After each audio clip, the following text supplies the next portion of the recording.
Adolf Hitler remains one of the most infamous figures in human history. To some in his time, he was a nationalist who rebuilt Germany and restored pride to a broken nation. But to the world, he is remembered as the man who unleashed destruction on a scale never seen before, responsible for a global war and crimes so horrific that they scarred humanity forever. To understand whether Hitler was a hero or a villain, we must go back to the beginning and explore the complete story of his rise and fall. Adolf Hitler was born on April 20th, 1889, in a small Austrian town called Braunau am Inn. His father was a strict and often harsh man, while his mother was deeply caring. From an early age, Hitler showed little interest in school. He dreamed of becoming an artist, but his talent was not enough. Twice he applied to the Academy of Fine Arts in Vienna, and twice he was rejected. These failures left him frustrated and searching for purpose. Living in Vienna as a young man, Hitler absorbed the political atmosphere of the city. He encountered strong ideas of nationalism and widespread anti-Semitism, ideas that would shape his worldview for the rest of his life.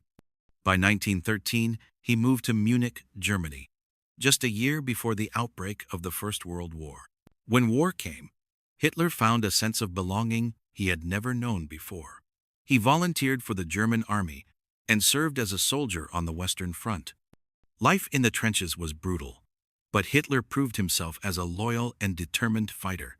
He was wounded twice and received the Iron Cross for bravery. For him, the war was a defining experience. When Germany was defeated in 1918, Hitler was devastated. He believed Germany had been betrayed from within, and he never accepted the outcome. The years after the war were filled with chaos for Germany.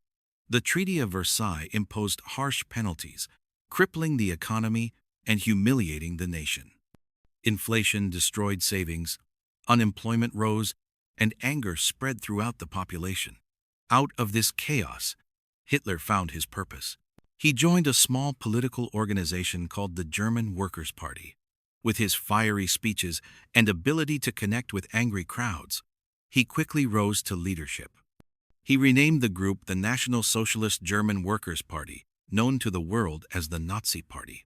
Hitler promised to restore Germany's greatness, reject the Versailles Treaty, and build a new future based on strength and unity. In 1923, Hitler attempted to seize power in what became known as the Beer Hall Putsch. The coup failed, and he was arrested.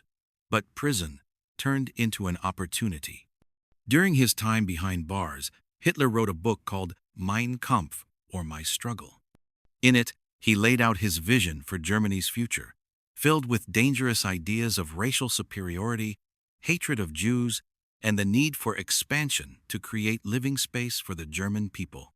When he was released, Hitler rebuilt the Nazi Party with even greater determination. The global economic depression of the 1930s gave him the chance to rise further. Millions were unemployed, and ordinary Germans were desperate for change. Hitler's promises of jobs, national pride, and order gained massive support. By 1933, he was appointed Chancellor of Germany. Within months, he eliminated political opposition, silenced the press, and gave himself absolute power. To many Germans at the time, Hitler appeared as a hero. He transformed the economy, creating massive infrastructure projects like the famous Autobahn highways. Unemployment fell rapidly, and Germany began to rearm and rebuild its military strength.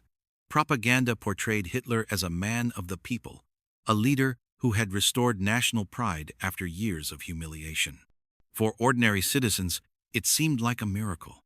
But behind this image of progress was a regime built on terror, hatred, and violence. Hitler's government outlawed opposition parties, used the secret police known as the Gestapo to crush dissent, and filled prisons and camps with political enemies. The Nazi ideology centered on racism. Hitler believed that the so-called Aryan race was superior, and Jews, Roma, disabled people, and other minorities were considered threats to society. This obsession with racial purity led to one of history's greatest crimes, the Holocaust. From 1941 onwards, millions of Jews were deported to ghettos and concentration camps. Families were torn apart, communities destroyed, and human beings were treated as less than animals. In total, 6 million Jews, along with millions of others, were systematically murdered in gas chambers and mass shootings. Hitler's ambitions did not stop at persecution within Germany. He sought to expand his empire across Europe. In 1939, he invaded Poland, triggering the Second World War. Over the next 2 years, Nazi armies swept across the continent, conquering France, Belgium, the Netherlands, Denmark, Norway, and much of Eastern Europe. To many Germans, this seemed to confirm that Hitler was a strong leader, fulfilling his promises. But to the rest of the world, he had revealed himself as a dangerous aggressor. In 1941, Hitler made his most ambitious and fatal decision: the invasion of the Soviet Union. At first, German forces advanced rapidly, but the harsh Russian winter and fierce Soviet resistance slowed them down. The war on the Eastern Front became a brutal struggle, with millions of soldiers and civilians dying in unimaginable conditions. Meanwhile, in 1941, Hitler declared war on the United States after Japan attacked Pearl Harbor.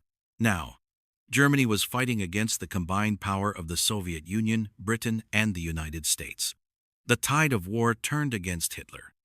By 1944, Allied forces had landed in Normandy, France, beginning the liberation of Western Europe. German cities were being reduced to rubble by relentless bombing campaigns, and millions of soldiers were dead. By early 1945, Hitler's empire was collapsing.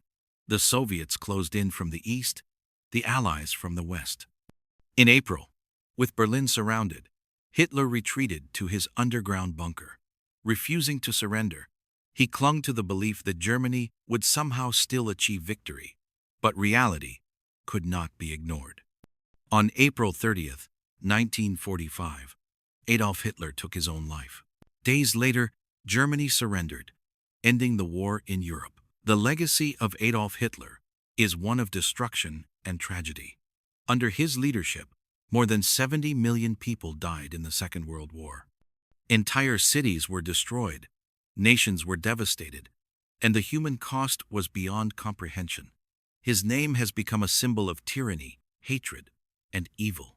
Yet, history also teaches us that to many ordinary Germans of the time, Hitler did not appear as a villain. He appeared as a leader who restored jobs, order, and pride. This dual image, hero to some, villain to most, is what makes his story so complex. But when we look at the full picture, there can be no doubt about how history remembers him. The so-called achievements were built on lies, oppression, and violence. Whatever progress he brought to Germany was overshadowed by the destruction he unleashed upon the world. Adolf Hitler's story serves as a warning. It shows how easily a society can be drawn into fanaticism when fear and anger are exploited. It reminds us that promises of greatness can hide the seeds of disaster. And it challenges us to remain vigilant against hatred, intolerance, and abuse of power. So, was Hitler a hero or a villain? The answer is clear. To history, he is remembered not as a hero, but as one of the greatest villains humanity has ever known. His rise and fall stand as a lesson for generations that unchecked power, fueled by hatred, can lead to catastrophe.